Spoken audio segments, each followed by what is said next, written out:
4 दिसंबर 2025 को मध्य प्रदेश के मुख्यमंत्री डॉक्टर मोहन यादव ने आज राजधानी के ऐतिहासिक बोट क्लब में आकर्षक शिकारा नावों का शुभारंभ किया।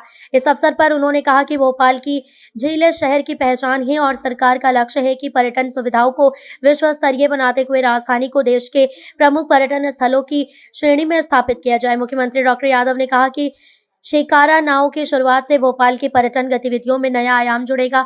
इस पहल से स्थानीय युवाओं को रोजगार मिलेगा, जन पर्यटन को गति मिलेगी और देश दुनिया के पर्यटक भोपाल की प्राकृतिक सुंदरता का और करीब से आनंद ले सकेंगे। उन्होंने कहा कि बड़े तालाब की शांति और प्राकृतिक आकर्षण को ध्यान में रखते हुए पर्यटकों को सुरक्षित, स्वच्छ और यादगार अनुभव देने के लिए सभी व्यवस्थाएं सुव्यवस्थित की गई हैं। मुख्यमंत्री ने यह भी निर्देश दिए हैं कि झील संरक्षण, सुरक्षा, स्वच्छता और पर्यटकों की सुविधा सर्वोच्च प्राथमिकता होनी चाहिए। शिकारा संचालन करने वाले सभी कर्मियों को प्रशिक्षित कर आधुनिक सुरक्षा मानकों का पालन सुनिश्चित किया जाएगा। कार्यक्रम में पर्यटन विभाग के वरिष्ठ अधिकारी, स्थानीय जनप्रतिनिधि और बड़ी संख्या में नागरिक उपस्थित रहे। उन्होंने कहा कि आने वाले समय में भोपाल में water sports, night tourism, lake view, सांस्कृतिक कार्यक्रमों और इको टूरिज्म को भी और सशक्त रूप दिया जाएगा। शिकारा नाव की शुरुआत भोपाल को सिटी ऑफ लेक्स के रूप में नई पहचान दिलाने की दिशा में एक महत्वपूर्ण कदम है। इस शुभारंभ के साथ राजधानी में पर्यटन विकास की एक और प्रभावशाली शुरुआत हुई है, जो प्रदेश की अर्थव्यवस्था और रोजगार सृजन को भी नई दिशा देगी।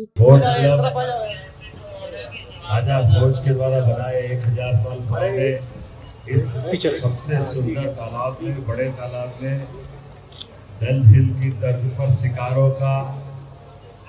शिकारे चलते हुए जब दिखाएंगे तो हमारे पर्यटन की दृष्टि से जिस प्रकार से प्रदेश में देश भर में पहचान बनी, आज के इस अवसर पर भाई साहब शुभकामना भी। और एक खास बात, ये जो शिकारे चल रहे हैं, शिकारे के साथ 5 शिकारों में किसी में चाय मिल रही है, किसी में प्राकृतिक रूप से सब्जी, तो जो एक हमारे अपने तालाब थोड़ा एक आकर्षक रोचकता के साथ हमारी अगर सुबह शाम को या खास करके ये नौकायन के बोट के रूप में या शिकारे के रूप में जब हम यात्रा करेंगे तो एक तरह से ये नया पर्यटन का, जल पर्यटन का केंद्र भी बने।